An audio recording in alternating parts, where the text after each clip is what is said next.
सर्वस्वदान दीन सब काहू। आज सर्वस्व न्यौछावर कर रहे हैं, सर्वस्व दान कर रहे हैं। अरे जो ग्वाल वाल कुछ लेकर के चलते हैं और जैसे भगवान के पास पहुंचते हैं तो फिर कुछ और लेने का मन ही नहीं करते, बस मानो यही सोचते हैं कि अब हमें इनके ही दर्शन होते रहे। क्योंकि भगवान को जो पा लेता फिर उसे संसार की कोई भी वस्तु पाने की इच्छा नहीं रहती। अरे जिसको भगवान मिल जाते हैं फिर वो संसार की कोई और वस्तु लेने की कल्पना नहीं करता। और जो भगवान को गोपियां देख रही हैं तो बस यही सोचती कि परमात्मा ही हमको प्राप्त हो जाए, परमात्मा ही हमको मिल जाए। तो कोई वहां से कुछ ले जा पाया नहीं। इसलिए सुखदेव जी महाराज कहते हैं, राजन परीक्षित, मानो ऐसा लग रहा है कि भगवान के जन्म उत्सव में स्वयं मैया लक्ष्मी नृत्य कर रही। जहां देखो सोने चांदी के आभूषण पड़े, धन पड़ा है, मानो ऐसा लगता है लक्ष्मी स्वयं नृत्य कर रही है। लेकिन सुखदेव जी महाराज कहते हैं, राजन परीक्षित, उत्सव मनाया जा रहा था, तभी आज वसुदेव तभी नंद बाबा को तो बात याद आई। देखिए नंद बाबा को क्या याद आया? नंद बाबा को याद आया कि हम प्रतिवर्ष मथुरा जाकर के कंस को कर देते हैं, कर। जैसे हम आप घरों का टैक्स देते हैं, रोड पर चलते हैं तो रोड का टैक्स देते हैं, ऐसे ही मथुरा में राजा कंस को सब कर देने आते हैं। जो राजा होता है उसको कर देने जाते हैं। तो इनको याद आया कि आज कर देने की तारीख भी आ गई और कर देने की तिथि आ गई, और यदि आज हमने कर ना दिया तो ये कंस कैसा है? कंस पापी है, उपद्रवी है, और ना जाने ये कौन सा उपद्रव खड़ा कर दे। इसलिए आज नंद बाबा ने क्या किया, जो उत्सव मनाया जा रहा था उसका सारा कार्य किसको सौंपा? ग्वाल वालों को। गोपान गोकुल रक्षायाम निरूप्य मथुरा गता नंदा कंसस्य वार्षिकीं कन्दातुं कुरुद्वहम्। गोपियों को, ग्वाल वालों को सारा भार सौंपा और कहा कि हम जा रहे हैं कर दे करके अभी आते वापस। तो इधर आज नंद बाबा कर देने जा रहे थे। देखिए जब कर देने गए तो बहुत सुंदर बात है, यहाँ जब कर देने गए मथुरा में, जैसे ही कंस के महलों में प्रवेश किए तो वसुदेव जी ने देखा। वसुदेव जी ने क्या देखा? वसुदेव जी ने देखा कि नंद बाबा मथुरा आए। मथुरा, नंद बाबा मथुरा आए, और क्यों? अरे मैं अपने पुत्र को इनके यहाँ छोड़ करके आया हूँ कि नंद बाबा के यहाँ रहेगा तो सुरक्षित रहेगा। और बताओ, हम पुत्र दे के आए और ये तो यहाँ घूम रहे हैं। भाई हमने पुत्र अपना इनके यहाँ भेज दिया कि सुरक्षा में रहेगा, लेकिन ये खुद ही मथुरा आ गए। ऐसी क्या बात? वसुदेव जी मानो अंदर ही अंदर और घबराए कि अब हमारे पुत्र की रक्षा कौन करेगा। इधर वसुदेव जी ने देखा, कुछ नहीं बोले, नंद बाबा गए और महलों में कंस को कर दिया और कर दे करके वापस लौटने लगे। जब वापस लौटे तब वसुदेव जी ने नंद बाबा को रोका और आपस में दोनों ने राम राम। देखिए जो वसुदेव जी हैं और नंद बाबा और वसुदेव जी पुराने मित्र हैं दोनों। और आज जब दोनों मित्र आपस में मिले तो दोनों ने राम की। आपस में दोनों मित्र मिले, दोनों ने राम की। देखिए मित्रता कैसी होनी चाहिए, मित्रता कैसी होनी चाहिए ये भी हमें भागवत सिखाती। मित्रता करनी है तो कृष्ण और सुदामा की तरह करें। कैसी कैसी मित्रताएं आई हैं भागवत में, ये भी सुनने को मिलता है। अब देखिए वसुदेव जी और नंद बाबा कितने पुराने मित्र हैं और कितने घनिष्ठ मित्र हैं। दोनों ने मिले आपस में बातें की। अब बातें जब की तब वसुदेव जी ने क्या पूछा? वसुदेव जी कहने लगे, नंद हमने सुना है तुम्हारे यहाँ 90 वर्ष की आयु में एक छोरा भयो, एक लाला भयो। अब तुम्हारे यहाँ लाला हुआ तुम हमको बता नहीं रहे हो, क्या तुम्हें प्रसन्नता नहीं, क्या तुम्हें सुख नहीं हुआ? तो कितना सुंदर जवाब नंद बाबा ने दिया। नंद बाबा कहने लगे, अरे वसुदेव, हमारे यहाँ एक पुत्र हुआ है, हमारे यहाँ एक पुत्र हुआ है, लेकिन तुम्हारे यहाँ तो 6 पुत्र हुए, 6 पुत्र हुए, वो भी कंस ने मार दिए। 7वीं जो संतान आई वो गर्भ में ही नष्ट हो गई। और हमने ये भी सुना कि 8वीं कन्या हुई, उसको भी कंस ने मार दिया। इसलिए मित्र, तुम्हारे जो अंदर दुख है, तुम्हारे अंदर जो दुख है हृदय में, उसके सामने हमारा एक सुख कोई तुलना नहीं हो सकती। कहने का मतलब ये, यदि मित्र दुखी है तो तुम्हें फिर उसकी विपदा में साथ देना चाहिए।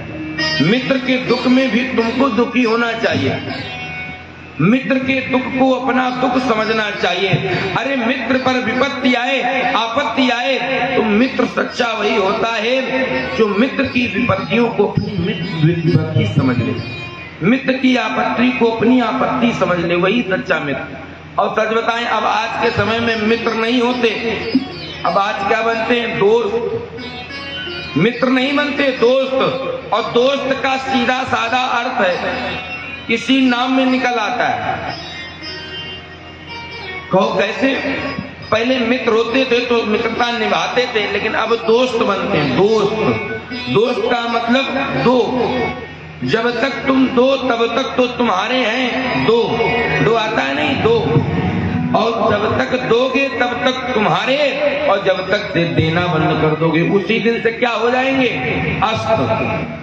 उसी दिन से अस्त हो जाएंगे, तुम्हारे जीवन से भूल जाएंगे कौन हमारा दोस्त है। इसलिए दोस्ती ना करो, यदि करना है तो फिर मित्रता करो, मित्रता करो, क्योंकि दोस्ती का कोई भी ठिकाना नहीं। क्यों? किसी ने कहा है मित्रता न ऐसा, सुनिए, मित्रता न ऐसा, बड़ी सुंदर बात किसी ने कही है। मित्रता न ऐसा रिश्ता है, जब जी चाहा तब छोड़ दिया,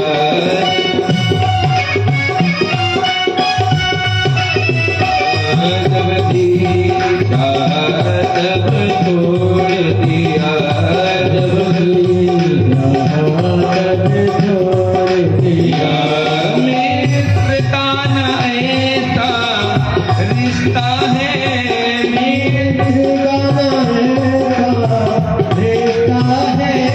जब जी चाहा तब छोड़ दिया, जब जी चाहा तब छोड़ दिया।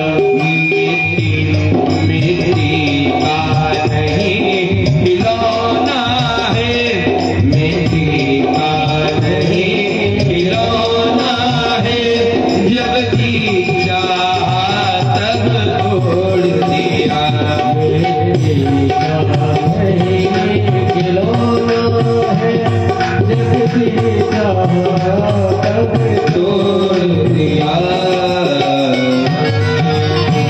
मित्रता न ऐसा रिश्ता है, जब जी चाहा तब तोड़ दिया। और मिट्टी का नहीं खिलौना है, जब जी चाहा तब फोड़ दिया। मित्रता तो भैया ऐसा बंधन है कि जिसमें एक बार बंधो, जिसमें यदि मित्रता सच्ची की है तो फिर इस बंधन से कभी मुक्त नहीं होना चाहिए। मित्र का साथ तो जीवन पर होता है, जब तक जिंदगी होती है तब तक मित्र का साथ होता है। इसलिए मित्रता करो, दोस्ती ना करो। और आजकल के मित्र कैसे होते हैं ये भी सुन लो। आजकल के मित्र ऐसे होते हैं, जब तक तुम्हारे पास धन है तब तक तो तुम्हारे साथ, और जिस दिन से धन खत्म उस दिन से दोस्ती खत्म। आजकल के मित्रों का भी कोई सहारा नहीं। क्यों? क्योंकि आजकल के मित्र के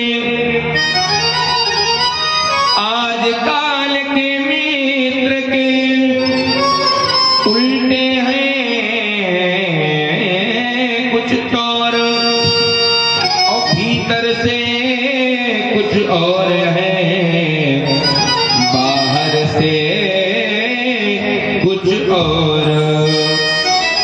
आजकल के मित्र तुम्हारे जब तक साथ रहेंगे तब तक तुम्हारे जैसे कोई बिरला ही हो जो अच्छा मिल जाए। सब खराब भी नहीं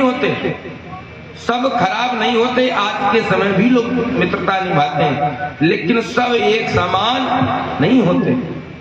इसलिए मित्रता करनी है तो भगवान कृष्ण और सुदामा की तरह करो। अरे सुदामा जी कितने दिनों के बाद गए, फिर भी भगवान मिलने आए। और एक थोड़ा दृष्टांत देने, यदि मित्रता करनी है तो दूध और पानी की तरह करो, दूध से सीखो। कहोगे कैसे? यदि मित्रता करनी तो दूध और पानी की तरह। एक बार हुआ क्या, एक बार पानी दूध में मिल गया। एक बार पानी जब दूध में मिला तो दूध ने पूछा अरे भैया तुम अपना रूप, अपना रंग, अपना ऐश्वर्य छोड़ करके हमें मिलने आए। भाई तुमने सबको छोड़ दिया और तुम हमें मिल गए, ऐसी हमें क्या विशेषता? भाई पानी दूध में मिला तो कुछ तो विशेषता होगी जो आप हमें मिले, इसलिए क्या विशेषता? तो पानी बोला भैया अरे हमें तो लोग ऐसे ही प्राप्त कर लेते हैं, लेकिन तुमको लोग मोल खरीदते हैं और ऐसे भी नहीं, 70 रुपए 80 रुपए में, इसलिए हमें भी आप अपने भाव बिकवाओ। तो दूध ने कितना सुंदर जवाब दिया। दूध बोला अरे मित्र पानी, तुम सब कुछ छोड़ करके हमें मिलने आए हो, इसलिए हम वचन देते हैं कि जिस भाव हम बिकते हैं उसी भाव तुमको भी बिकवा देंगे। अब बताओ आज के समय में पानी भी दूध के भाव बिक जाता है, लेकिन यही बात यही खत्म नहीं होती, बात और आगे चलती। पानी बोला भैया यदि तुम हमें अपने भाव बिकवाओगे तो हम एक और वादा करते हैं कि जब तक हम तुम्हारे साथ रहेंगे तब तक तुम्हारे ऊपर कोई आंच नहीं आने देंगे। जब तक हम तुम्हारे साथ रहेंगे तब तक कोई आंच नहीं आने देंगे। और बताओ जब तक पानी दूध में रहता है तब तक दूध में उबाल नहीं आता, जब तक पानी रहता तब तक दूध में उबाल नहीं आता। फिर दूध बोला भैया यदि तुम हमारी रक्षा करोगे इसलिए हम भी वादा करते हैं कि हम भी तुम्हारे लिए सदैव रहेंगे। यदि कोई तुमको हमसे अलग करना चाहेगा तो जो हमको तुमसे अलग करेगा हम उसको ही समाप्त कर देंगे। इसीलिए जब भी दूध गर्म करो, दूध गर्म होता, जब पानी खत्म हो जाता तब उबाल आता, और जब दूध सोचता कि हमारा मित्र खत्म हो गया इसलिए दूध उबलता है कि जिस अग्नि ने हमारे मित्र को जलाया है हम उसमें ही जाकर के उसको बंद कर देंगे। इसलिए दूध इतनी तेज उबलता है कि कभी कभी गैस भी बंद हो जाती है।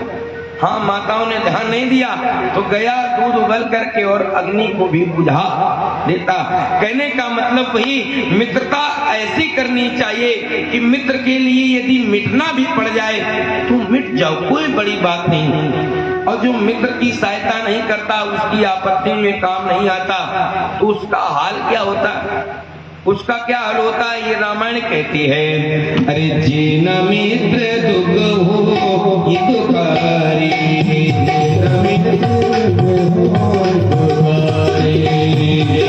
मित्र दुख हो ये दुखारी,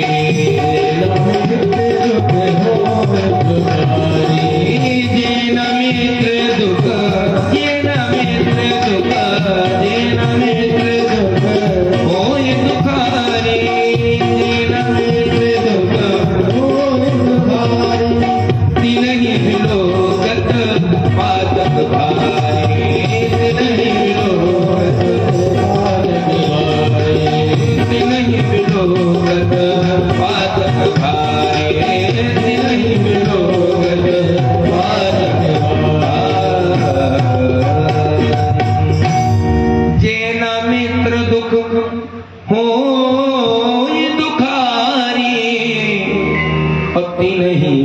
विलोकत पातक भारी। और जो मित्र की विपत्ति में साथ नहीं आते, केवल दिखावटी रिश्ता करते हैं कि तुम हमारे मित्र हो, तो फिर उन्हें क्या होता? ती नहीं विलोकत पातक भारी, उन्हें पाप लगता है।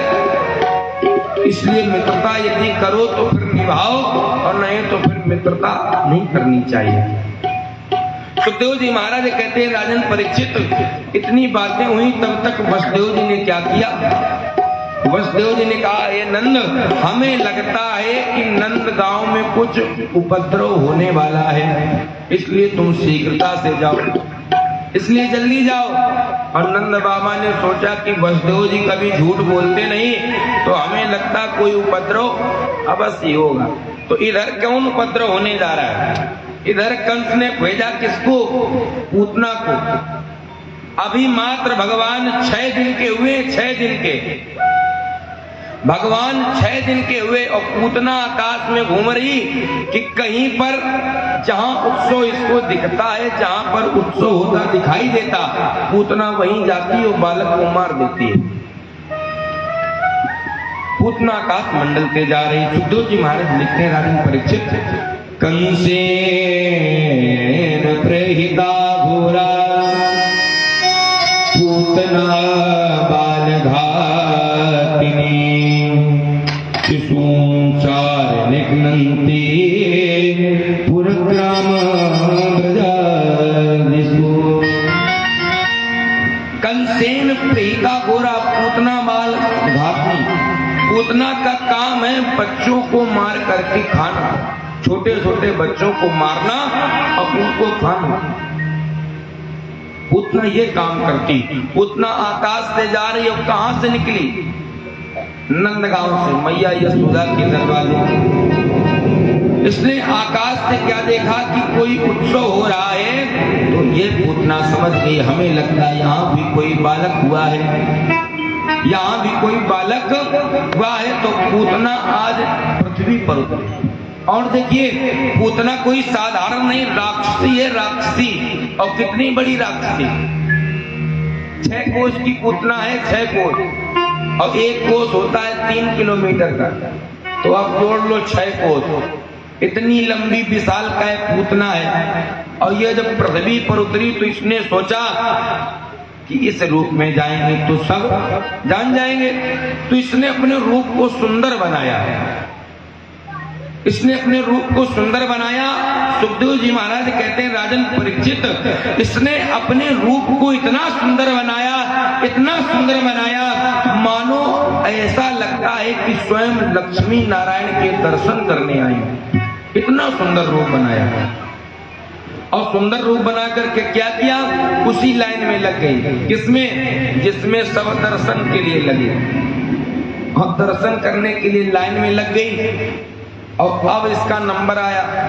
डेयरी पर बैठी है मैया यशोदा, और मैया यशोदा ने जब पूतना को देखा, इसने इतना सुंदर रूप बनाया, और मैया यशोदा देख करके चकित रही। मैया ने सोचा कि आज तक तो हमने कभी इतनी सुंदर गोपी नहीं देखी, इतनी सुंदर गोपी आज तक कभी देखी नहीं, तो ये कहां से आ गई?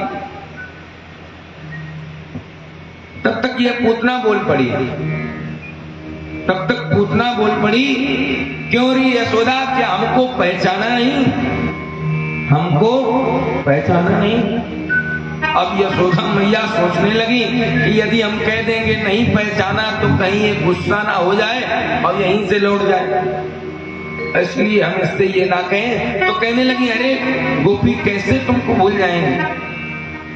अब मेरी आंखें ही कमजोर हो गई, इसलिए थोड़ा पहचानने में दिक्कत आ रही, लेकिन कोई बात नहीं, तुम भी जाओ और लाला के दर्शन कर लो, भगवान के दर्शन कर लो, लाला के दर्शन। पूतना ने सोचा कि अब पास बन गया, अब एंट्री हो जाएगी, अब पास बन गया। तो पूतना प्रसन्न, और पूतना अंदर गई। भगवान श्याम सुंदर बांके हरिलाल अभी मात्र 6 दिन के हैं और शयन कर रहे हैं, आंगन में लेटे हैं पालने में और खेल रहे हैं। पूतना अंदर गई। और जैसे ही पूतना अंदर गई तो भगवान ने पूतना को जैसे देखा तो आज भगवान ने अपने नेत्रों को बंद कर लिया। भगवान ने नेत्रों को बंद कर लिया। जब भगवान ने नेत्रों को बंद किया तो परीक्षित जी पूछने लगे। परीक्षित जी ने पूछा, गुरुदेव अभी आप कह रहे थे कि इतना सुंदर रूप बनाया कि ऐसा लगता जैसे लक्ष्मी हो। अभी आप ही कह रहे थे कि पूतना ने इतना सुंदर रूप बनाया कि मानो जैसे लक्ष्मी लग रही हो, और अब आप कह रहे हो कि भगवान ने देख करके नेत्रों को बंद कर लिया। ऐसी क्या बात है? तो सुखदेव जी महाराज कहते, राजन परीक्षित, भगवान के नेत्र बंद करने के अनेक कारण है। कोई एक कारण हो तो कहें, अनेक कारण, लेकिन फिर भी दो चार तुम सुन लो। मानो भगवान ने नेत्र इसलिए बंद किए कि हमारा जन्म किस लिए हुआ है? माखन मिश्री खाने के लिए। हमारा जन्म माखन मिश्री खाने के लिए हुआ, और ये हुआ ये मौसी पूतना हमें विष पान कराना चाहते हैं, इसलिए मानो नेत्रों को भगवान ने बंद कर दिया। दूसरा कारण, मानो भगवान ने इसलिए नेत्रों को बंद कर लिया कि हम आज पहला काम करने जा रहे हैं, और जो पहला काम करता है कोई भी व्यक्ति तो सबसे पहले किसका ध्यान करता? भगवान श्री गणेश जी का। मानो गणेश जी का ध्यान कर रहे हो कि हम जीवन का पहला काम करने जा रहे हैं, इसलिए नेत्रों को बंद किया। तीसरा कारण, मानो तीसरा कारण ये कि भगवान ने इसलिए अपने नेत्रों को बंद किया कि जो ये पूतना है ये विष पान लगा करके आई है, अपने स्तनों में विष लगा करके आई है, और विष पीना काम भगवान शंकर का है। मानो ये भगवान शंकर का ध्यान कर रहे हो कि नाथ आओ और आ करके विष का पान। चौथा कारण, देखिए चौथा कारण बहुत विशेष है, ये सब लोग सुने। चौथा कारण ये, भगवान ने सोचा कि ये जो पूतना है इसने अपने रूप को बनाया है, रूप को बनाया, क्योंकि है तो राक्षसी लेकिन रूप बनाए, और भगवान की दृष्टि जिस पर पड़ जाए तो फिर माया टिकने वाली नहीं, और इसने माया से रूप बनाया है। भगवान ने सोचा यदि हमारी नजर इस पर पड़ जाएगी तो ये अपने असली रूप में आ जाएगी, और जब असली रूप में आ जाएगी तो यशोदा मैया, गोपी ग्वालवाल सब डर जाएंगे। मानो भगवान ने इसलिए अपने नेत्रों को बंद कर लिया। दूसरी बात, मानो एक कारण यह भी कि भगवान कहना चाहते हैं कि हमें पाना है तो फिर रूप को सुंदर ना बनाओ। यदि भगवान को पाना है तो रूप को सुंदर मत बनाइए। रूप को सुंदर बना करके हम आप संसार को मोहित कर सकते हैं, रूप को सुंदर बना करके हम आप संसार को मोहित कर सकते हैं, लेकिन मन को सुंदर बना करके हम आप परमात्मा को भी पा सकते हैं। इसलिए मानो भगवान कहते हैं कि हम भक्त का रूप नहीं देखते, भगवान ये नहीं देखते कि ये ज्यादा सुंदर, इसको दर्शन दो, नहीं, भगवान सदैव भक्त का हृदय देखते हैं। इसलिए रूप सुंदर ना बनाओ, यदि सुंदर बनाना है तो हृदय बनाओ। इसलिए भगवान कहते हैं, अरे निर्मल मन जन सो मोहि पावा,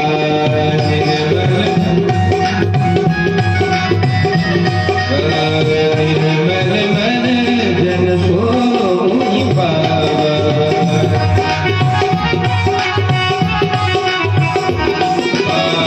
निर्मल मन जन सो मोहि पावा, निर्मल मन,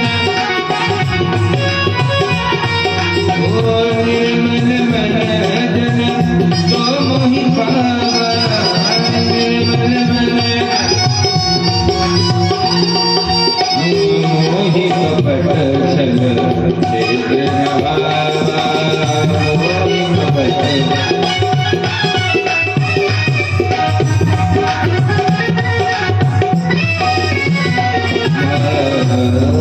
इसलिए भगवान कहते हैं, निर्मल मन जन सो मोहि पावा, मोहि कपट छल क्षेत्र न भावा। भगवान को कपट नहीं भाता। मन को निर्मल बनाओ। और एक बात होता है, निर्मल मन होगा कैसे? हमने कह तो दिया निर्मल मन बनाओ, लेकिन मन निर्मल कैसे होगा? निर्मल मन तभी होता जब भगवान का सत्संग सुनोगे, जीवों पर दया करोगे, तभी निर्मल मन होगा। इसीलिए कहने का मतलब, भगवान को यदि पाना है तो हृदय को सुंदर बनाना पड़ेगा। संसार को सुंदर बन करके मोहित कर सकते हो, लेकिन भगवान को सुंदर बन करके मोहित नहीं कर सकते हो। इसीलिए किसी ने बड़ी सुंदर लाइन गाई है, अरे तन को जल से, सभी लोग गाए हमारे साथ में, तन को जल से धुलाना सरल है मगर, तन को जल से धुलाना सरल है मगर, मन को निर्मल बनाना बड़ी बात है। तन को जल से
कभी भी अभिमान नहीं करना चाहिए।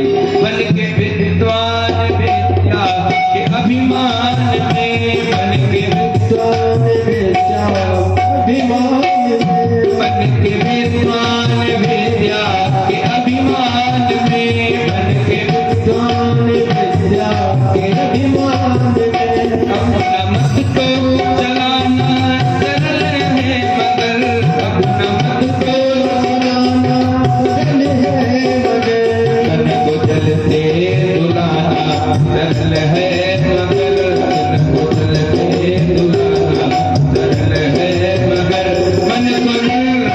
बनाना बड़ी बात है। मन को निर्मल बनाना बड़ी बात है। मन को निर्मल बनाना बड़ी बात है। मन को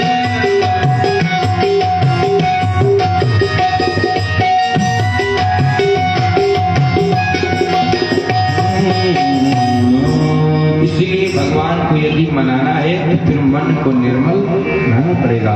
सुखदेव जी महाराज कहते हैं, राजन परीक्षित, आज इस पूतना ने क्या किया? भगवान को उठाया और उठा करके आकाश मंडल में ले गई। आकाश मंडल में ले गई और भगवान को स्तनपान करना प्रारंभ करा। जैसे ही आज भगवान को स्तनपान करना पूतना ने प्रारंभ किया तो भगवान ने किया भगवान ने पहले पूतना के दुग्ध का पान किया, फिर आज इंद्रियों का पान करने लगे। गाढ़ं कराभ्याम भगवान प्रपीडयत्, गाढ़ं कराभ्याम भगवान प्रपीडयत्, प्राणै समरो समन्वितेय। आज भगवान ने इसके प्राणों को खींचना प्रारंभ कर दिया। भगवान ने प्राणों को खींचना प्रारंभ कर दिया और जब भगवान प्राणों को खींचने लगे तो ये पूछना चिल्लाने लगे। सामुंच मुंचाने प्रभासने, हे मुंच छोड़ दो। पूतना कहती छोड़ दो। भगवान बोले मौसी वैसे तो हम जल्दी किसी को पकड़ते नहीं और जब पकड़ लेते तो फिर छोड़ते नहीं। आज भगवान ने इस पूतना का भी उद्धार किया और आज ये विशाल काय पूतना पृथ्वी पर धड़ाम से गिरी और जब धड़ाम की आवाज सुनी तो यशोदा मैया आश्चर्यचकित हो गई। बाहर आकर देखा कि क्या देखा कि एक विशाल काय राक्षसी लेटी है जिसके ऊपर भगवान कन्हैया खेल रहे हैं। आज यशोदा ने अपने लाला को लिया, नजर झाड़ी, गौशाला में जाकर के भगवान की नजर उतारी और इधर तब तक नंद बाबा भी आए। नंद बाबा ने देखा क्या कि वसुदेव ने कहा था कोई उपद्रव होने वाला है और उपद्रव हो गया। ग्वाल कहने लगे बाबा उपद्रव तो हो गया, अब ये जो रास्ता है आने जाने का जो रास्ता ये बंद है। क्यों? क्योंकि पूतना इतनी बड़ी है और ये पृथ्वी पर जब गिरी है तो इसका शरीर इतना बड़ा है कि आने जाने की रास्ता बंद हो गई, क्या करना चाहिए? तो नंद बाबा ने कहा ग्वाल इसके शरीर के छोटे छोटे टुकड़े करो और जो पेड़ टूट गए इनके छोटे छोटे टुकड़े कर करके चिता बना करके इसके शरीर में आग लगा दो। ऐसा ही किया गया। अब पूतना की जब चिता जलाई गई तो पूतना की चिता से दिव्य सुगंध निकली। परीक्षित जी पूछने लगे गुरुदेव भगवान पूतना राक्षसी है तो जब इसका शरीर जला तो सुगंध कैसे निकली? दुर्गंध निकलनी चाहिए, सुगंध कैसे निकली? तो भगवान कहते हैं, सुखदेव जी महाराज कहते हैं राजन परीक्षित, अरे जिसको भगवान ने जिसका स्तनपान किया हो, जिसको भगवान ने अपनी माता की गति प्रदान की हो, भला उसके शरीर से दुर्गंध कैसे? उसके शरीर से तो सदैव सुगंध ही निकलती है। इसलिए आज भगवान ने पूतना का भी उद्धार किया। पूतना कोई साधारण नहीं है। पूतना पूर्व जन्म की कौन है? राजा बलि की पुत्री है। इसका नाम है रत्नमाला। जब भगवान बावन का रूप बना करके गए तो पूतना ने देखा ये जो रत्नमाला नाम की कन्या है, इसने भगवान का सुंदर रूप देखा तो मानो भगवान से प्रार्थना की कि हमारा भी एक सुंदर सा ऐसा ही पुत्र हो।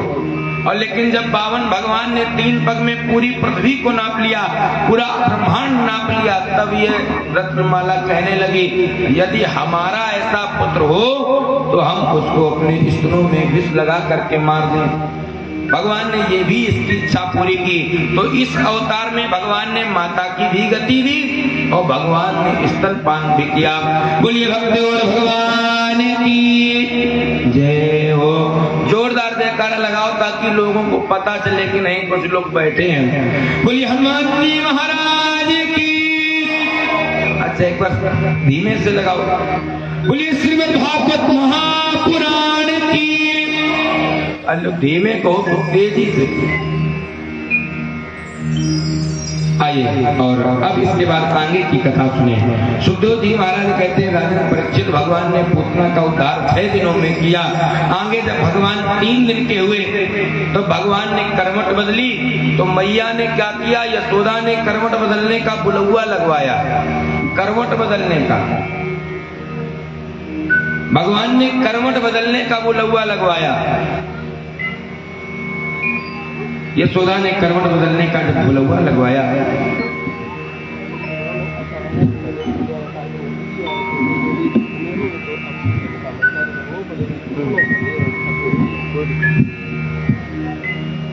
और भगवान ने जब 3 महीने में करवट बदली तो यशोदा मैया ने बुलौआ लगवा दिया।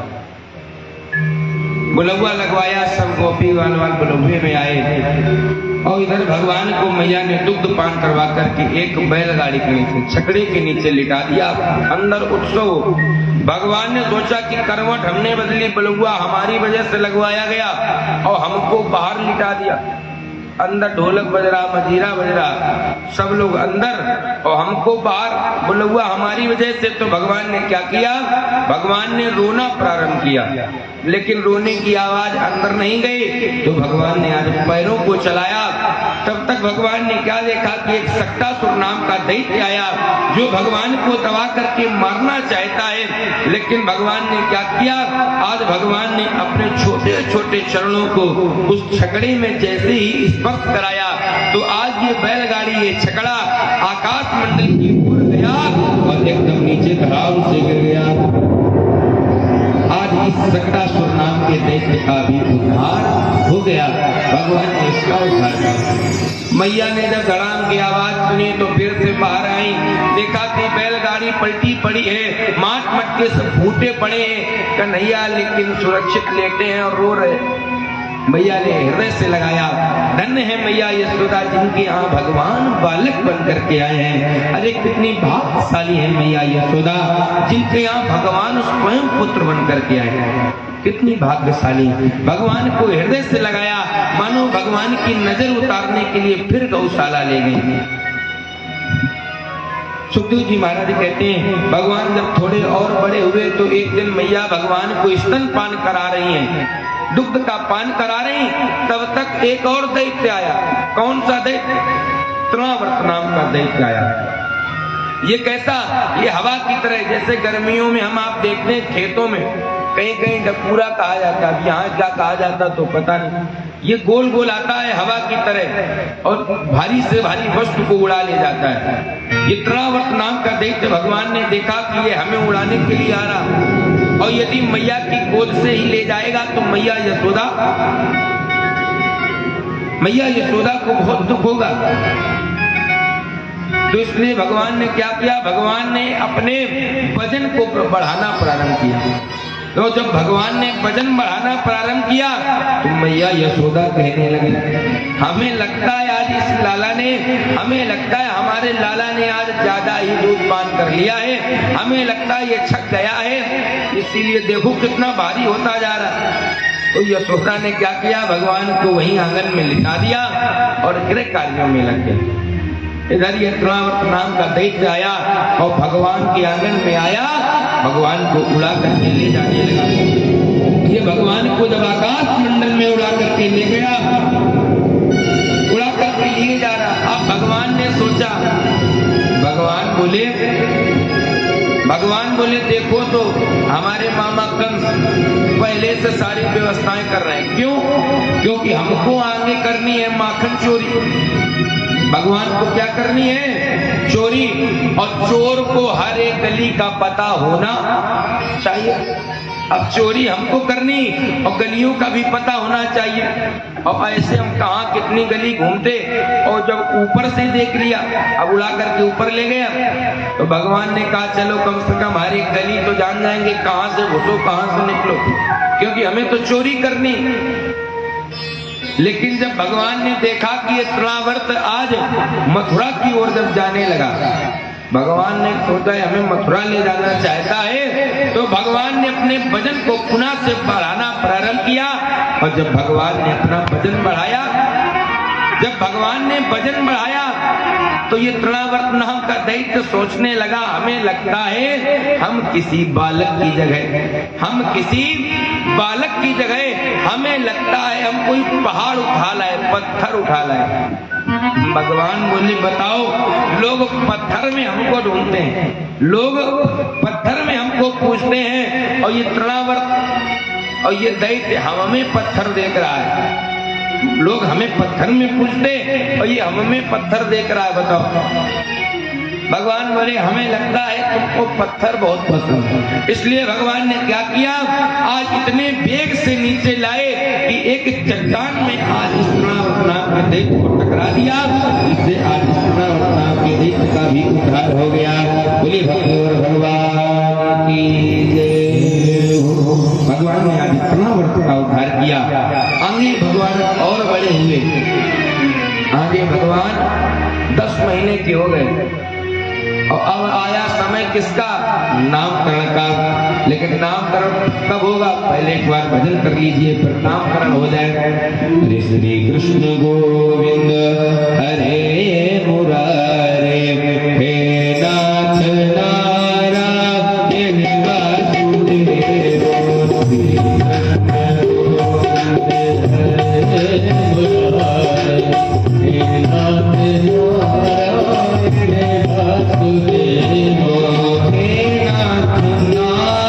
कृष्ण गोविंद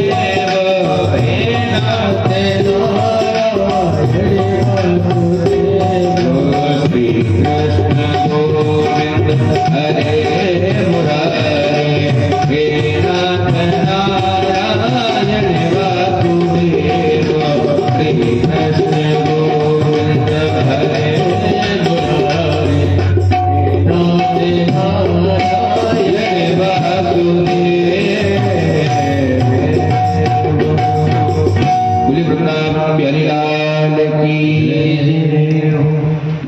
सुखदेव जी महाराज कहते हैं राजन परीक्षित, सुखदेव जी महाराज कहते हैं राजन परीक्षित, भगवान जब 10 महीने के हो गए, इधर वसुदेव जी ने सोचा कि पता नहीं अभी हमारे बालक का नामकरण हुआ है, नाम कुछ रखा गया है कि नहीं।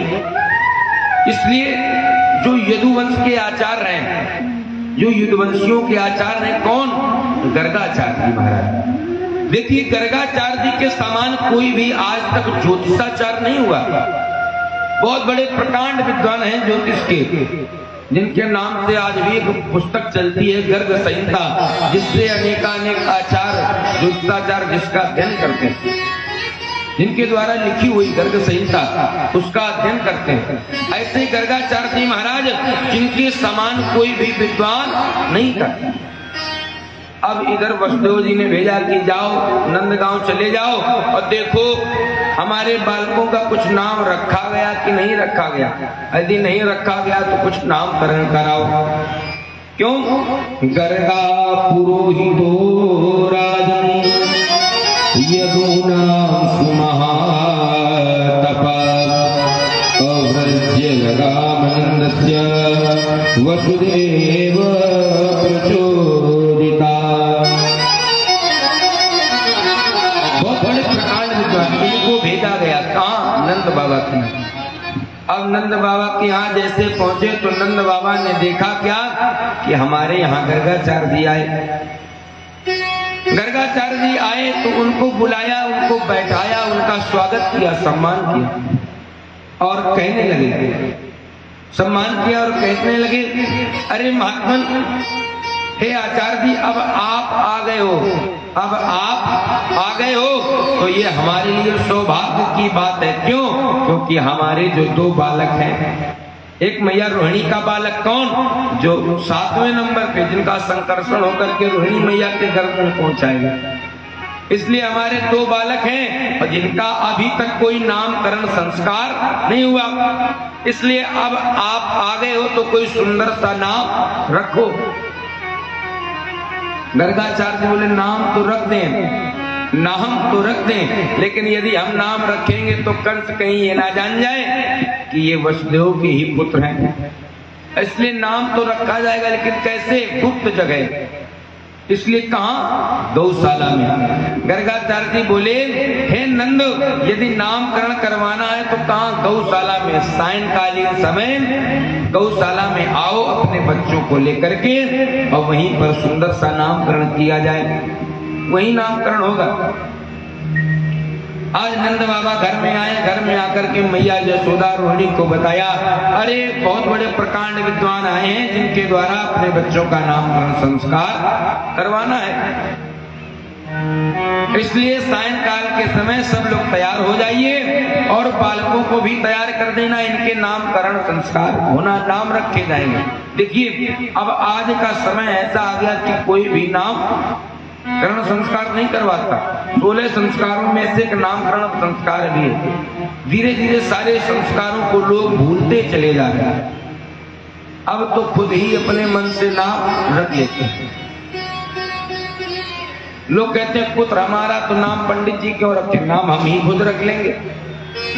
लेकिन सच बताएं, नाम सदैव विचार करके ही रखवाना चाहिए, क्योंकि नाम यदि विचार करके रखोगे तो नाम जो विचारा जाता है तो वो पंचांग से देख करके किस राशि में जन्म हुआ है पुत्र का किस राशि में जन्म हुआ है, किस राशि में संतान ने जन्म लिया है, और उस राशि के हिसाब से नाम रखा जाता है।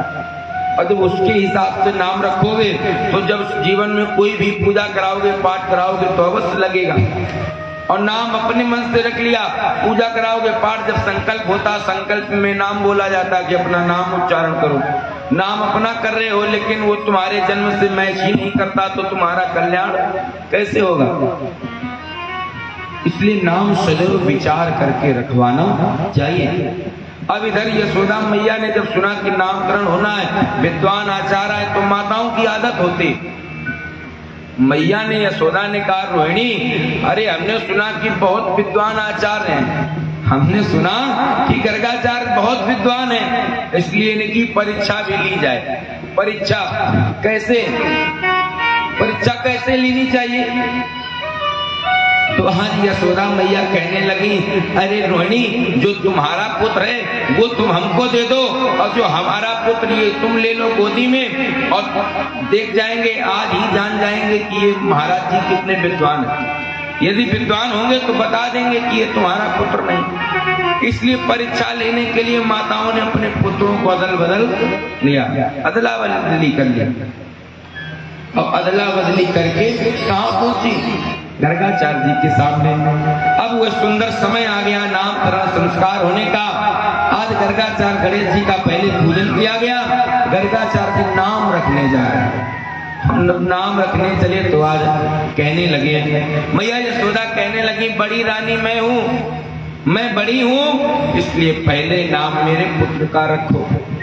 और यशोदा मैया पुत्र लिए हैं, रोहिणी का बता रही हैं अपना, परीक्षा लेने के लिए बोली नाम मेरे पुत्र का रखो जो हम लिए हैं। तो आज गर्गाचार्य जी कहने लगे, अयम ही रोहिणी पुत्रो, हे यशोदा, जो तुम पुत्र लिए हो ये तुम्हारा पुत्र नहीं, अयम ही रोहिणी पुत्रो, ये रोहिणी का पुत्र। और जैसे ही आज देखा कि बाबा ने सच बता दिया तो दोनों मैया मुख में कपड़ा लगा करके हंसने लगी, अरे ये वास्तव में विद्वान है और हम इनकी परीक्षा ले रहे हैं। अब शर्मा गई। तो आज मैया कहने लगी, हाँ गुरुदेव सच कह रहे हो, ये रोहिणी का ही पुत्र है, इसलिए अब इसका ही नामकरण पहले करो। तो गर्गाचार्य जी ने सुंदर सा नाम रखा, अयम ही रोहिणी पुत्रो रमयन सुहृदो गुणैः आख्यास्ते राम इति बलाधिक्या विदु। इसका नाम राम है, राम। क्या नाम रखा, राम, परंतु बलाधिक्यात् बलं विदु, ये बलवान होगा, बलवान, इसलिए बल की अधिकता के कारण इसके नाम के आगे बल शब्द और लग जाएगा, इसलिए इसका नाम एक और बढ़ जाएगा। कौन, बलराम। बोलिए बलराम जी महाराज की जय हो। आज बलराम नाम रख दिया। अब नाम आया भगवान का नंबर। तब तक यशोदा बोली इसका तो नाम रख दिया, अब इसका भी रखो। गर्गाचार्य जी जैसे नाम रखना चाहते हैं, जैसे ही आज अपनी दृष्टि से भगवान को देखा तो आज गर्गाचार्य की समाधि लग गई, गर्गाचार्य की समाधि लग गई। हम मैया यशोदा कहने लगी, बताओ हमें लगता हमारे लाला में कोई जादू टोना है जो हमारे लाला को देख करके इनकी समाधि लग गई। इनकी सांस भी नहीं आ रही हमें लगता। बार बार जब ऐसे कहा तब तक आज गर्गाचार्य जी की समाधि खुली और मैया यशोदा कहने लगी सरकार नाम रखो। तो गर्गाचार्य जी कहते हैं अरे इनके कितने नाम रखें, इनका एक नाम हो तो रख दे भाई, इनके एक नाम कोई हो तो रख दे। इनके एक नाम नहीं, इनके हजारों नाम, गोपाल सहस्रनाम, विष्णु सहस्रनाम, हजारों हजारों नाम है, इसलिए कितने नाम रखें।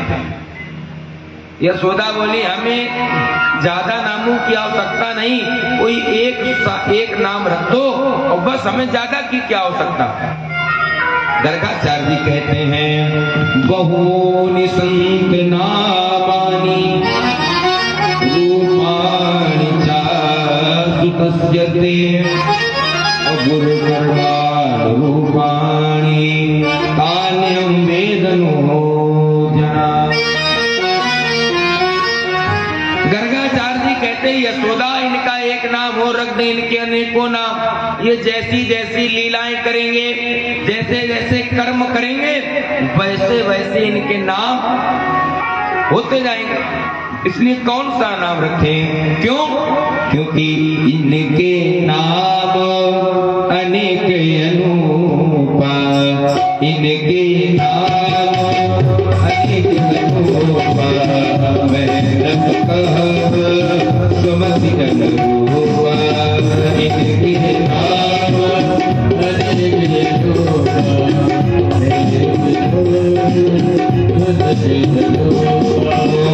इनके नाम अनेक अनूपा, इनके नाम अनेक अनूपा, इनके नाम अनेक अनूपा, इनके नाम अनेक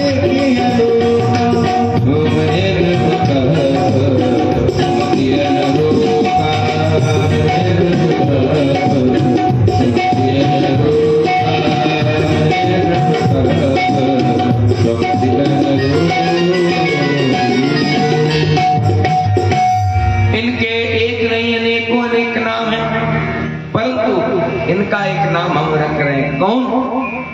कर्षयति इति कृष्णा। इनके अंदर एक कला है, ये जिसको देख लेंगे, ये जिनको देख लेंगे वो इनकी ओर खिंचा चला आएगा। जिनको ये देख लेंगे वो इनकी ओर खिंचा चला आएगा।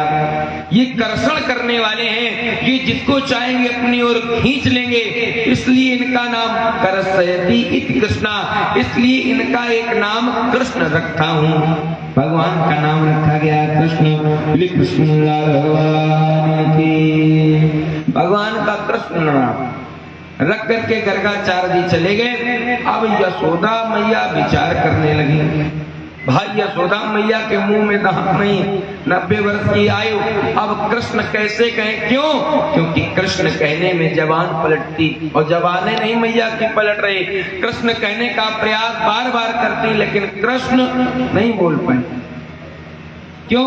मैया की आदत होती, भले चाहे कितना सुंदर नाम हो लेकिन एक नाम वो खुद रखती है। इसलिए मैया ने क्या किया, जब कृष्ण नहीं बोल पाई तो मैया ने भगवान का नाम रखा। बलराम जी का नाम रखा बलुआ, बलुआ, और भगवान कृष्ण का नाम कन्हुआ रख दिया। अब तो मैया कन्हुआ बलुआ कह करके बुलाने लगी, बोली कृष्ण कन्हैया लाल की जय हो। इस प्रकार से मैया भगवान को बुलाती हैं। सुखदेव जी महाराज कहते हैं राजन परीक्षित, भगवान इस प्रकार से भगवान का नाम रखा गया। भगवान अनेकानेक लीलाएं करते हैं। भगवान जब थोड़े और बड़े हुए, घुटनों के बल चलने लगे, घुटनों के बल, भगवान एक दिन क्या किया, भगवान घुटनों के बल चलते चलते कहाँ पहुंचे? गौशाला। गौशाला गए। इसलिए भगवान ने सोचा कि मैया जब हमें कोई संकट आता तो यहीं आकर के गाय की पूंछ से मेरी नजर जाती, गाय के गोबर से स्नान कराती। इसलिए जो मैया कराती हैं वो हम खुद कर लें, मैया जो कराती हैं वो खुद कर लें। अब भगवान गौशाला पहुंचे और जा करके दोनों भाइयों ने अपने पूरे शरीर में गोबर लगा लिया। बड़े सुंदर लग रहे हैं। भगवान ने पूरे शरीर में गोबर लगा लिया, कहीं माथे में टुकली है तो कहीं मुख में टुकली, कहीं गाल में टुकली, गोबर लगाए पूरे सने। अब कहाँ पहुंचे, घुटने के बल चलते चलते भगवान महल में आए। तब तक मैया यशोदा ने पूछा, क्यों रे कन्हैया, क्यों रे कन्हुआ, हमें लगता है तुम पूर्व जन्म के सूकर थे, सूकर। भगवान से कहा सूकर, भगवान बोल पाते नहीं तो भगवान बोले भगवान सर को हिला करके कह रहे सूकर थे। हम मैया यशोदा कहती हैं, बताओ ये भी नहीं जानता कि सूकर किसको कहते हैं। कह रहा हम सूकर थे, बताओ ये अपने को सूकर कह रहा। इधर कन्हैया कहते हैं, देख रहे हो बलराम जी, देख रहे हो बड़े भैया, मैया जानती हैं कि हम सूकर थे। क्यों, भगवान पारा बन करके आए थे ना सूकर अवतार लेकर के, इसलिए भगवान कहते हैं हाँ हम सूकर थे। मैया कहती है जानता नहीं सूकर किसको कहते हैं। आज मैया ने भगवान को स्नान कराया, बड़ी सुंदर लीलाएं भगवान कर रहे हैं। वास्तव में कितना कहें, बार बार कहें कि हम आप कितने भाग्यशाली हैं जो भगवान की लीलाओं को सुन रहे हैं। और हम आपसे भाग्यशाली मैया यशोदा जो भगवान की लीलाओं को साक्षात आनंद ले रही हैं, और हम आप उनकी लीलाओं को सुन करके आनंद ले रहे हैं। बड़े भाग्यवान हैं हम आप जो हमें आपको सुंदर सुंदर कथाएं सुनने का अवसर मिला, ये भी बड़े भाग्य से प्राप्त होता है। सुखदेव जी महाराज कहते हैं, राजन परीक्षित, भगवान अनेकानेक लीलाएं करते, एक दिन भगवान ने और लीला की। कैसी लीला? एक दिन भगवान ने लीला यह की कि भगवान खिलौना के लिए, खेलने के लिए मचल गए, हमें खेलना है और ऐसे वैसे खिलौने से नहीं, हमें खिलौना चाहिए। खिलौने के लिए मैया यशोदा बोली, अरे कन्हैया तुम्हारे पास इतने सुंदर सुंदर खिलौने, फिर तुम कौन लोगे? तो भगवान कहने लगे, मैया अब हमें इन खिलौनों से नहीं खेलना। किससे खेलना है? अब हमें चंद्र खिलौना चाहिए। कौन? चंद्रमा। क्योंकि चंद्रमा गोल गोल दिखता, भगवान सोचते हैं ये गोल गोल गेंद सा जो खिलौना है ये हमें मिल जाए। अब मैया यशोदा सोचने लगी कि इसको जिद कर रहा है, और बताओ चंद्रमा कहाँ से ला के दे। तो देखो सुंदर सी शिक्षा, यदि कभी घर में बालक कहने लगे हमें चंद्रमा चाहिए तो फिर कैसे दो? मैया यशोदा से सीखो। मैया यशोदा ने विचार किया कैसे दे। भगवान कहते हैं मैया हमें यही चाहिए, और यदि चंद्र खिलौना नहीं दोगी तो? आज भगवान कह रहे हैं, मैया मैं तो चंद्र खिलौना ले हो, मैया मैं तो चंद्र खिलौना मैया मैं तो चंद्र खिलौना ले हो, मैया मैं तो चंद्र खिलौना ले हो, मैया मैं तो चंद्र खिलौना ले हो, मैया मैं तो चंद्र खिलौना ले हो। यदि चंद्रमा नहीं दोगी तो जय हो लोटी धरन पर अबही, जय हो लोटी धरन पर अबही, जय हो लोटी धरन पर अबही, जय हो लोटी धरन पर अबही। और तेरी तेरी तेरी को देना आई हो, मैया मैं तो चंद्र खिलौना ले हो, मैया मैं तो चंद्र खिलौना ले हो, मैया मैं तो चंद्र खिलौना ले हो, मैया मैं तो चंद्र खिलौना। और भगवान करे मैया पृथ्वी पर लौट जाऊंगा, तुम्हारी गोद नहीं आऊंगा। और वो सुरभि को पान न करी हो, सुरभि को पान न करी हो, सुरभि को पान न करी हो, सुरभि को पान न करी हो। बहनी बहनी सिर न मोहियो, मैया मैं तो चंद्र खिलौना तेरे हो मैया मैं तो चंद्र खिलौना है हो मैया मैं तो चंद्र खिलौना है हो मैया।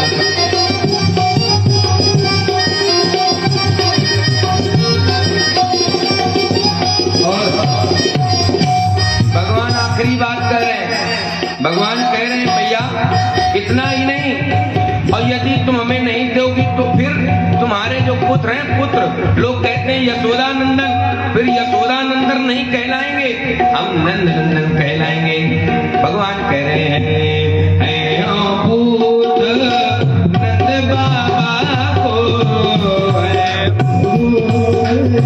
नंद बाबा को है हो पुत्र नंद बाबा को है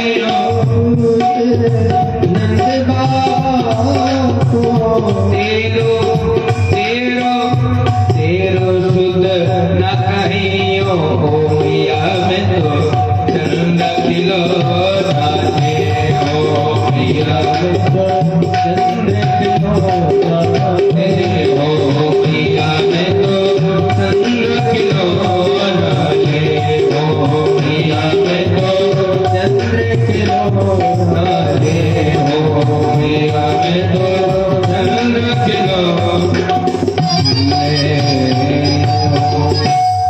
जैसे ही आज मैया यशोदा ने सुना क्या कि कन्हैया कह रहा है तुम्हारा पुत्र नहीं कहूंगा, तुम्हारा पुत्र नहीं कहूंगा, नंद बाबा का पुत्र कहलाऊंगा, इसलिए मैया को चिंता हुई। मैया ने क्या किया, मैया ने एक परात में जल लिया और जल को से भर करके परात को आंगन में रख लिया, और जब आंगन में रखा तो आज चंद्रमा की परछाई उस जल में पड़ने लगी और कन्हैया को वहीं पास में बिठा दिया। भगवान बड़े प्रसन्न, भगवान ने सोचा कि हमें चंद्रमा मिल गया, भगवान आज उस जल में खेलने लगे और भगवान को खेलता हुआ देख करके देवता भी प्रसन्न हो रहे हैं। भगवान को उस जल में खेलता चंद्रमा को पा करके प्रसन्न देख देवता आकाश मंडल से पुष्पों की वर्षा कर रहे हैं। देवता कहते हैं धन है गोविंद, धन है गोपाल, अरे आज तुमने हमारा भी भाग्य बढ़ा दिया। चंद्रदेव अत्यंत प्रसन्न कि हमको पाने के लिए आज मैया से जिद कर गए, हमें पाने के लिए आज मैया से लड़ गए। भगवान को आज देख करके सब देवता सब प्रसन्न है, भगवान भी बहुत प्रसन्न है आज पा करके। सुखदेव जी महाराज कहते हैं राजन परीक्षित, सुखदेव जी महाराज कहते हैं राजन परीक्षित, भगवान ने इस प्रकार से अनेक बाल लीलाएं की।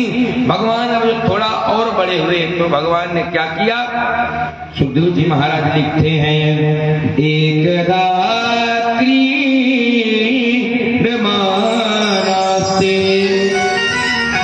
रामाद्या गोपदार का कृष्णोमृतम भक्षितवन्ते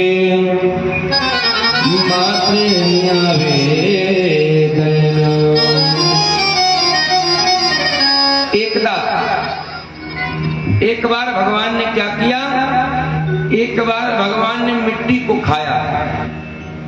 भगवान ने क्या किया, देखो गोवर्धन भगवान तो सबको देखने को मिलेंगे, बाद में देख लोगे, लेकिन कथा छूट गई तो फिर सुनने को नहीं मिलेगी, इसलिए कथा में सभी लोग ध्यान दें। भगवान ने क्या किया, भगवान ने मिट्टी खाई। घरों में बालक नहीं, छोटे छोटे बालक होते हैं मिट्टी खाते हैं, और जब मिट्टी खाते हैं तो फिर मैया डांटती भी। इधर मिट्टी खाई, और जब भगवान ने मिट्टी खाई तो बलराम जी ने देख लिया। भगवान ने बलराम जी ने देख लिया। बलराम जी कहने लगे क्यों रे कन्हैया तुमने मिट्टी खाई। भगवान मिट्टी का ढेला मुंह में लिए, मिट्टी का ढेला मुंह में, बोले कैसे, तो कहने लगे हमने नहीं खाई, सर को हिला दिया। बलराम जी कहने लगे हमें मुंह खोल करके दिखाओ। भगवान को फिर मुंह हिला रहे, नहीं हमने देखी, खाई नहीं मिट्टी। तो आज क्या किया, बलराम जी ने हाथों को पकड़ा, कन्हैया के हाथों को पकड़ करके मैया यशोदा के पास ले गए। मैया यशोदा के पास लेकर के पहुंच गए और कहने लगे मैया यशोदा, मैया यशोदा, आज तेरे लाला ने मिट्टी खाई। अरे यशोदा मैया, तेरे लाला ने मिट्टी खाई है, मिट्टी। अब जब यशोदा मैया ने सुना कि लाला ने मिट्टी खाई तो फिर कन्हैया से पूछने लगी, क्यों नहीं लाला मिट्टी खाई तुमने? क्यों कन्हैया मिट्टी खाई तुमने? कन्हैया ने सिर हिला दिया, नहीं खाई मैया। अब मिट्टी का टेला मुख में बोलेंगे तो दिख जाएगा, तो सर को हिला दे रहे, नहीं खाई। फिर मैया ने पूछा तो कन्हैया बोले नहीं खाई। अब भगवान क्या कह रहे हैं?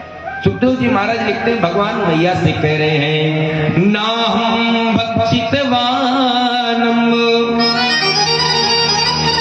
सर्वे मिथ्या विसंसिना।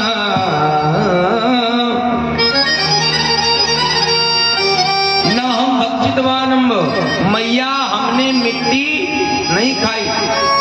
ये सब झूठ बोल रहे हैं, ये सब झूठ बोल रहे हैं। और मैया यदि तुमको विश्वास ना हो, मैया यदि तुमको विश्वास ना हो तो यदि सत्य गिरीस्तरहि समक्षम पश्चिमे मुख। और मैया यशोदा यदि तुमको विश्वास नहीं होता तो फिर क्या? समक्षम पश्चिमे मुखम। हे मैया यशोदा, आप हमारे मुख को खोल करके देख लो। और भगवान ने ये सोचा कि हम कह देंगे मुंह खोल करके देख लो तो मैया को विश्वास हो जाएगा और मैया नहीं देखेंगे। बालक जब गलती कर देता है तो कह देता मैया हमने गलती नहीं की, और नहीं विश्वास हो रहा है तो उनसे पूछ लो, वो हमारे साथ में गए थे, उनसे पूछ लो। तो माँ को एक बार विश्वास हो जाता है कि शायद हमारा लाला सच बोल रहा हो। इसलिए भगवान कहने लगे मैया विश्वास नहीं होता तो मुंह खोल करके देख लो। और जब भगवान ने कहा मुंह खोल करके देख लो तो फिर मैया को, और मैया ने क्या किया? मैया तुरंत मुख के पास में गई और भगवान के आज मुख को खोल करके देखना चाहती हैं। भगवान के जैसे ही आज मुख को मैया ने खोला तो आज मैया ने क्या देखा कि आज भगवान श्री कृष्ण के मुख के अंदर ही बड़े बड़े नदियां, बड़े बड़े पहाड़, पूरे ब्रह्मांड का दर्शन किया। अरे सब कुछ तो छोड़ो, मैया ने यह भी देखा कि नंद भवन है और आंगन में मैया यशोदा खड़े होकर के कन्हैया को डांट रहे हैं। जब ये छवि मुख में देखी तो मैया ने सोचा हमें लगता है हमारे नेत्रों में कोई दिक्कत आ गई। मुख को बंद कर दिया कन्हैया के। भगवान ने पूछा मैया क्या देखा आपने? भगवान ने पूछा मैया क्या देखा? तो मैया यशोदा कहने लगी कुछ नहीं कन्हैया, तुमने मिट्टी नहीं खाई। आज भगवान ने पूरे ब्रह्मांड का दर्शन करा दिया। क्यों?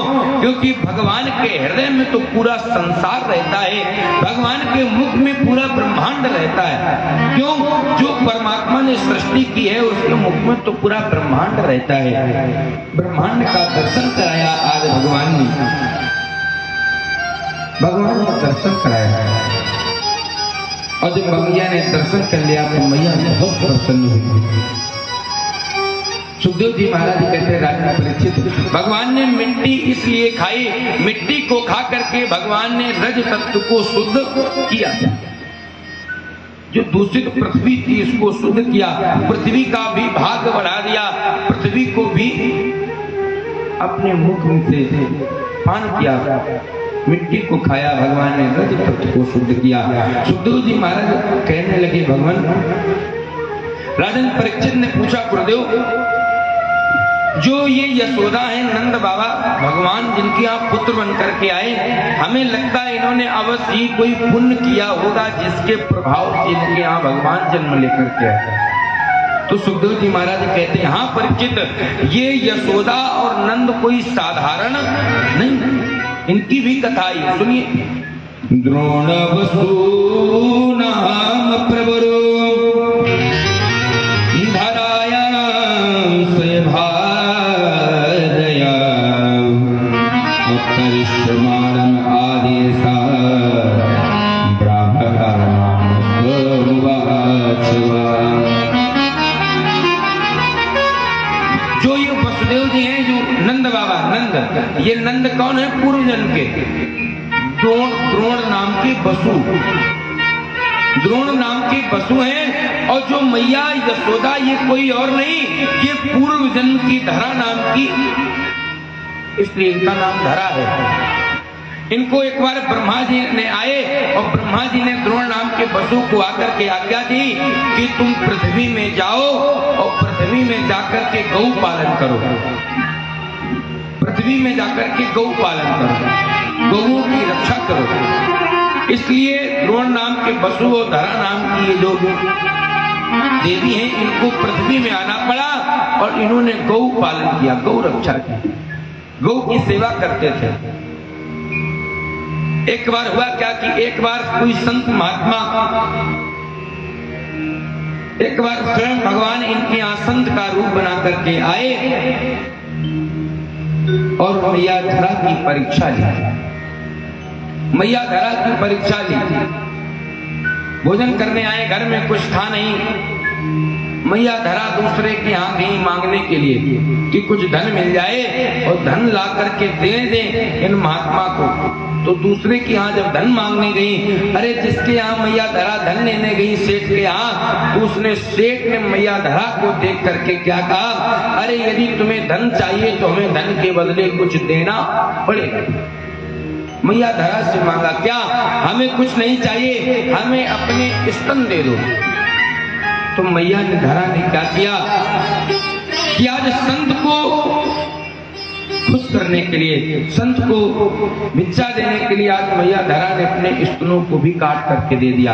अरे मैया धरा की स्तनों से रक्त की धार बैठी, मैया धरा वापस आई और जैसे ही उन संत के पास में आकर के भिक्षा दी तो उन महात्मा ने क्या देखा कि रक्त की धार बह रही है। तो आज पूरी बातों को जाना, तो उसी समय उन महात्मा ने आशीर्वाद दे दिया कि हे धरा, जाओ हम तुम्हें आशीर्वाद देते हैं कि स्वयं भगवान तुम्हारे यहाँ जन्म लेकर के आए हैं। इसलिए इस अवतार में भगवान श्री कृष्ण जन्म लेकर के आए, मैया यशोदा के भाग्यों को बढ़ाया, मैया यशोदा को दर्शन दिए। बोलिए कृष्ण कन्हैया लाल की। इसीलिए भगवान से यदि तुम्हारी लगन लग जाएगी, भगवान को तुम मना लोगे, तो भगवान तुम्हारे लिए सदैव आने को तैयार रहते हैं। इसलिए हम आप भी प्रभु से कहें, सरकार हमें कुछ और नहीं चाहिए। क्यों? आप बताओ, भगवान ने जो हमें आपको ये शरीर दे दिया, ये सुंदर तन दे दिया, क्या कुछ कम दिया भगवान ने? भगवान ने जो इतना सुंदर सा शरीर दिया, क्या कुछ कम दिया?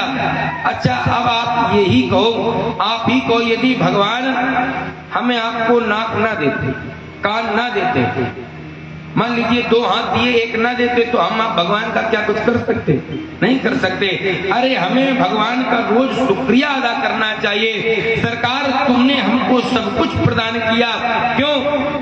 क्योंकि इतना सुंदर शरीर ही दे दिया, यही बहुत काफी है। यदि भगवान एक पैर ना देते तो हम आप चलने के काबिल रहते नहीं रहते। भगवान का सदैव शुक्रिया अदा करना चाहिए और भगवान से बस एक ही बात कहनी चाहिए, नाथ यदि संसार में आए हैं तो हमें आपकी भक्ति प्राप्त हो। क्यों? क्योंकि भगवान की भक्ति जिसको मिल जाती है तो फिर भगवान उसको अवश्य मिल जाता है, अवश्य मिल जाते हैं। यदि एक बार भक्ति आ जाएगी तो फिर भगवान आने को सदैव तैयार रहते हैं। इसलिए भगवान से बस एक ही बात कहो, नाथ आप सब पर कृपा करते हो तो हम पर कृपा करो। आपने मैया यशोदा के भाग्यों को बढ़ाया, यशोदा के यहाँ पुत्र बन करके आए, नाथ तो कभी हमको भी आकर के दर्शन दो। और जब भगवान को बुलाओगे तो भगवान दौड़ते चले आते हैं। इसलिए भगवान को बुलाना चाहिए। इसलिए कोई गाता है, अरे जरा तारों से तार, अरे जरा तारों से तार मिला करके दे।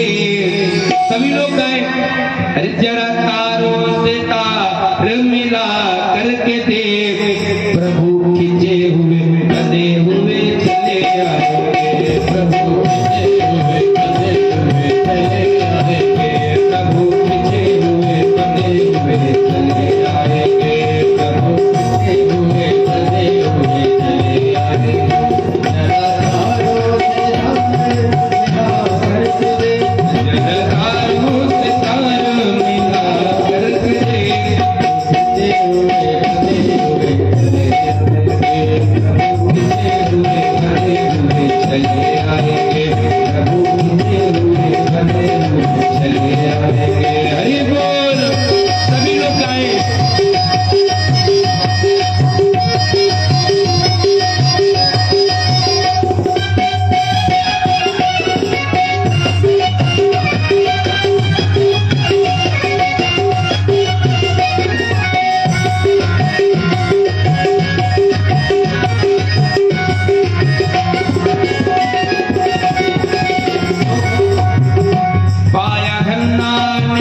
उन्हीं चरणों में मस्तक झुका के तो देख, उन्हीं चरणों में मस्तक झुका कर देख, प्रभु खींचे हुए बंधे हुए चले आएंगे, खींचे हुए बंधे हुए चले आएंगे।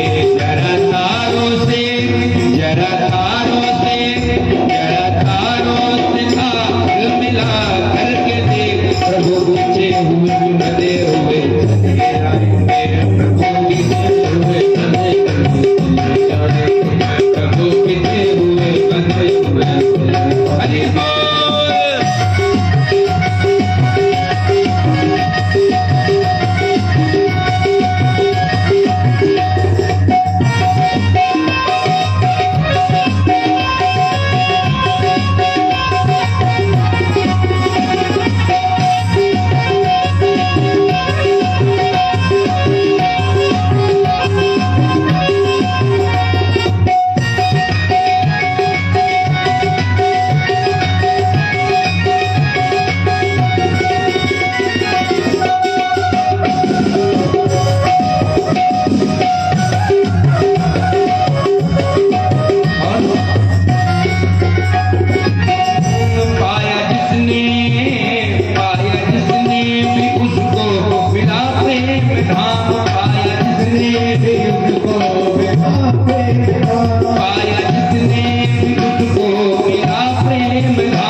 ये शाम को दिखाना। हाँ, अभी दिखाओगे तो पूरी कथा में यही बस सोचते रहेंगे कि हमारी काहे नहीं कोई। बोले भक्त और भगवान की जोरदार जयकारा लगाओ। बोले श्रीमद् भागवत महापुराण की। सुखदेव जी महाराज लिखते हैं राजा परीक्षित, एकदा गृहदासीषु यशोदानंद गेहनी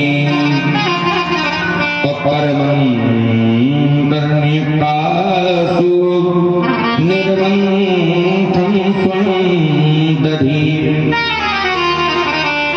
एक बार की बात है कि मैया यशोदा, एक बार मैया यशोदा स्वयं दधि मंथन करने के लिए गई। क्यों? क्योंकि दास दासियां सब अपने कामों में लगे, तो मैया यशोदा स्वयं दधि मंथन करने के लिए मखानी लेकर के बैठ गई दधि मंथन करने के लिए। तो उसी दिन भगवान ने क्या पूछा? भगवान ने पूछा मैया यशोदा, हे मैया यशोदा, आप हमें ये बताओ कि आपको पूत प्यारा या दूध? आपको पूत प्यारा या दूध?